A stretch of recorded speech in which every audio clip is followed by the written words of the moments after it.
Many people remember of the Soviet era as a glorious time. It is uneasy to think of that, as we know communism for its terror and hunger and murder. Is it possible to make people tolerate the bad? Well, if using all the imaginable methods of manipulation, masking titanic crimes with lies and demagogy, it is. The Bolshevik Revolution of October 1917 meant the end of Tsarism in Russia. Peasants all over the country were called up to rise, to raise their hammers, to shine, to rejoice. Based on Marxist ideas, it was a fight against the bourgeoisie, of course, the capitalism, but most of all, for people, it was a fight against unfairness, the people to be the rulers of the economy, of politics. From now on, the people equals the state. Во всем мире растет союз коммунистов. В ряде стран победила уже советская власть. Еще недолго, и мы увидим победу коммунизма во всем мире. Мы увидим основание Всемирной Федеративной Республики Советов. The Bolsheviks later became known as the Communists, the protectors of the proletariat, the liberators of the people. But even though they had a strong idea behind their policy, they didn't receive the support they needed. Anyone who had a single doubt in the system should be exterminated. You could be interrogated and forced to admit things you didn't do. You could be sent straight to Siberia to work hardly for the government in horrific conditions. And to be sent there means to be sent straight to death. The so-called enemies of the people were not the only threats for the communist regime. Stalin was a ruler who wanted all the obedience for himself, and he was the one to abolish the church. Priests were forced to renounce their faith. They were brought up to the people and had to say, "I lied to you. There is no God." Propaganda continues with posters in squares and train stations. Posters with communist messages, of course. But in order to understand these messages, people had to be educated. There were special employees to go through villages and search for illiterate people. Then they found classrooms for holding lessons, to teach them how to read, how to write, and how to think, but just a little bit. Such newspapers as Pravda and Iskra were widely distributed and low-priced to be available for anyone. Television and radio in the Soviet Union were owned, controlled and censored by the state. At the first sight, it was not about propaganda. There were a lot of popular entertaining shows. Many people miss them even now. But the aim of these entertaining shows was to show that in the Soviet Union, people live a happy life.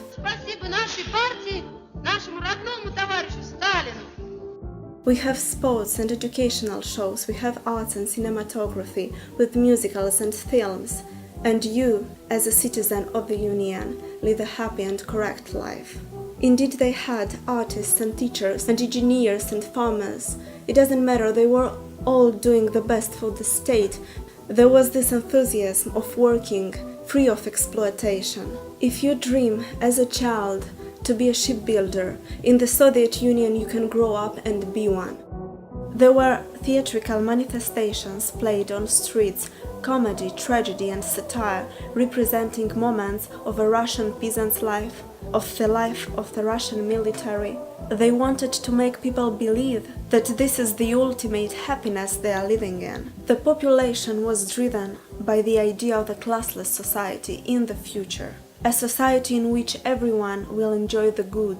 They were attracted by justice and equality. They thought that for the first time it was the government to act in name of humanity. But they didn't know that creating such a society needs sacrifice.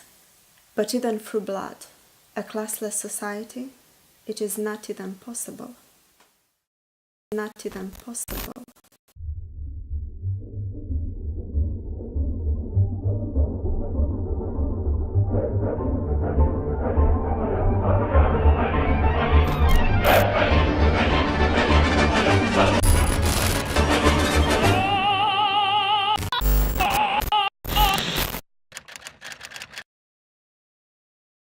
Over 150,000 people, including children, died from the dreadful plan organized by Stalin and his government. The Red Tsar was obsessed with a need for industrialization. This demanded huge surpluses of food to fuel the increasing workforce and pay for imported machinery. The horror began in Ukraine and then Moldova, initially driven by drought. The death toll only began to swell when the state started to confiscate the grain and refused to distribute emergency supplies to affected populations. Stalin's solution was to force the peasants to give up their individual small pots in favor of much larger collective ones. The kulaks were bitterly opposed to collectivization. Many burned their grain and killed their animals to avoid handing them over the government. In response, Stalin decided to liquidate gulags as a social class. Posters proclaimed the kulaks as the enemy of peasants, and many were shot, starved to death, or even exiled to Siberia. This open brutality intimidated lots of peasants, and by 1936, 94% of the land was under collective agriculture. But overall, Stalin's policy failed. The resulting famine was devastating. Stalin's priority was to export food and to finance his industrial dream. And in 1932, he sent millions of tons of grains overseas, while in Ukraine and Moldova, 5 million people died of starvation. Stalin's plan was a horrific one. Initially, people didn't die. Leftovers of grain, vegetables, kept them alive, but this was not part of Stalin's plan. He ordered NKVD to confiscate all grain, all food from the people. By doing this, he knew he was condemning them to death. And then the hunger began.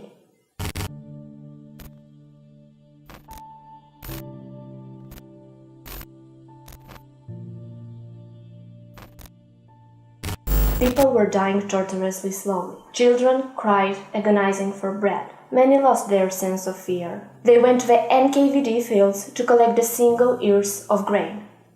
They were shot on the spot. But most of the victims died slowly at home. Special NKVD units raided homes to collect the dead bodies. They received 200 grams of bread for every body they delivered.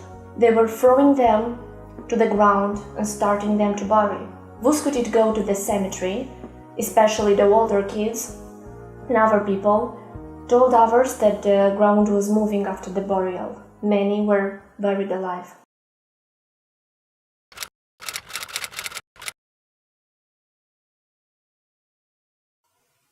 After 5 years of war, 2 years of famine haunts Romania in the summer of 1946. The economic gap in which Romania was located was deepened by a terrible drought. In winter, the peasants could not keep anymore with hunger. For authorities, the social crisis caused by famine had been predictable since the summer. However, the issue was not a priority on the agenda of the government because of the electoral campaign that was taking place in November 1946. It was only after the victory of so-called democracy that the Groza cabinet started to take measures in order to assist the hungry regions. Since December, the official newspaper of the Communist Party, Scânteia, has launched humanitarian appeals in order to help the populations affected by the drought. The government has distributed cereals from the state's reserve fund, but insufficient.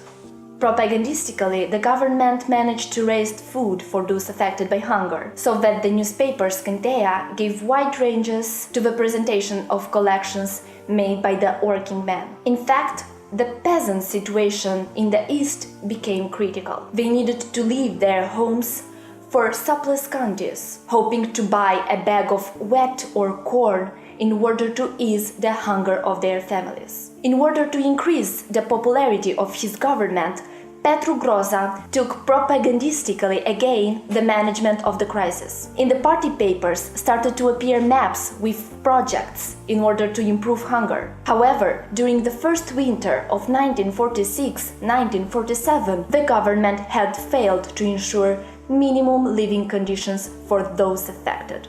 In order to avoid chaos, the Interior Ministry sought to stop by any means the exodus of the peasants from the regions. It was said that according to USSR model, people would no longer be able to move to the neighboring localities, so that they could be easier to control.